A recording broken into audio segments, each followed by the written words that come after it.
నమస్తే, welcome to YG news. ఇవాళ topic వచ్చేసి ఈ యొక్క అదానీ స్కామ్. యాక్చువల్లీ 2-3 రోజుల నుంచి మన యొక్క ఎల్లో బ్యాచ్ కానీ ఎల్లో మీడియా కానీ చాలా పేటరేగిపోతుంది. ఈ యొక్క అదానీ స్కామ్కు జగన్కు ఎటువంటి సంబంధం లేకపోయినా జగన్ను ఇరికియాలనే తాపత్రయం ఎక్కువ పడుతుంది. చూస్తూ వస్తున్నాం.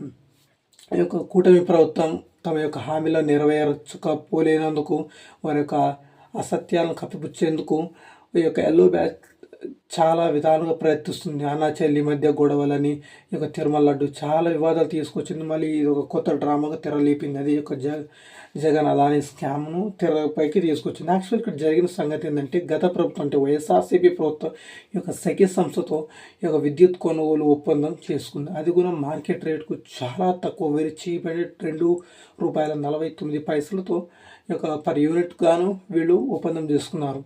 ఇక్కడ ఇక ఎల్లో బ్యాచ్ ఏమని చూపిస్తుందంటే, డైరెక్ట్గా జగన్ అనే వ్యక్తి అదానితో లింకప్ చేసుకున్నాడు, అంటే అగ్రిమెంట్ చేసుకున్నాడనే యొక్క అసత్యాన్ని ప్రచారం చేస్తున్నారు. యాక్చువల్గా జరిగింది మాత్రం state and central government tie up. అంటే ఇక్కడ ఏపీ మాత్రమే కాదు, పక్కన ఉన్న 3-4 రాష్ట్రాలు కూడా, మహారాష్ట్ర వంటి రాష్ట్రాలు కూడా చేసుకున్నాయి.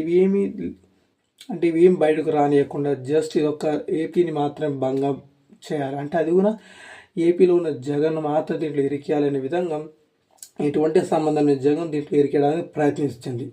కానీ ఇక సోషల్ మీడియా పవర్తో అదంతా కుదరకపోయింది.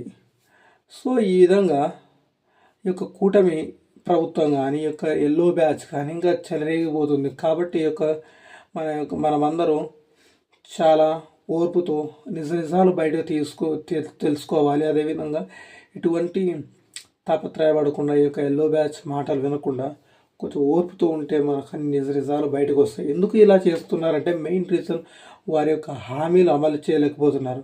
వాటిని యొక్క వైఎస్ఆర్సీపీ ప్రభుత్వం బయటకు లాగుతూ వస్తుంది. అసెంబ్లీలో చూసిన వారు ఎలక్షన్స్ ముందు చేసిన అసత్యాలన్నీ దాని కాంట్రవర్సీగా వాళ్ళు ఈ యొక్క అసెంబ్లీలో నిజాలు బయటకు వస్తున్నారు. అదే విషయాలు ఈ యొక్క వైఎస్ఆర్సీపీ ప్రభుత్వం కానీ, సోషల్ మీడియా కానీ, ప్రజలు కానీ అడుగుతుంటే వీటన్నిటి కప్పిపుచ్చేందుకు, వీటన్నిటి బయటికి రాకుండా వాళ్ళ ఫోకస్ అంతా ఈ యొక్క అదానీ స్కామ్ పైన, జగన్ పైన డైవర్ట్ చేయాలనే విషయంతో ఈ యొక్క కొత్త డ్రామా తెరలేపుతాం. మనం చూస్తూ వస్తున్నాం. ఈ యొక్క కూటమి ప్రభుత్వం ఏర్పడినప్పటి నుంచి వాళ్ళు ఏదైనా ఒక కాంట్రవర్సీలు ఎదుర్కొన్నారంటే మరునాడే ఏదో ఒక అసత్యాన్ని తీసుకొచ్చి దాని డిబేట్ల మీద రుద్దుతూ వస్తున్నారు. అన్న చెల్లి కానీ, తల్లి కానీ, ఈ యొక్క తిరుమల లడ్డు వివాదం కానీ, ఇలా చాలా విషయాలు దీంట్లోకి తెస్తూ వస్తున్నారు.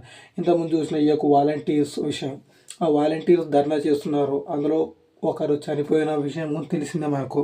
సో ఈ విధంగా వీటన్నిటిని రైట్ చేయకూడదు అనే ఒక దురుద్దేశంతో మాత్రమే మళ్ళీ జగన్ అదానీ స్కామ్ను బయటకు తెచ్చారు. ఇది కూడా ఎన్ని రోజులు ఉండదు, 2-3 రోజులు దిగిపోతుంది. మళ్ళీ ఏదో ఒక దాంట్లో కూటమి ప్రభుత్వం ఎరుక్కుంటుంది, మళ్ళీ దాన్ని తీసుకొచ్చడానికి ఇంకోటి తీసుకొస్తారు. మీకు నచ్చినట్లయితే ఆ వీడియోని షేర్ చేసి, లైక్ చేసి, సబ్స్క్రైబ్ చేసుకోండి. బాయ్.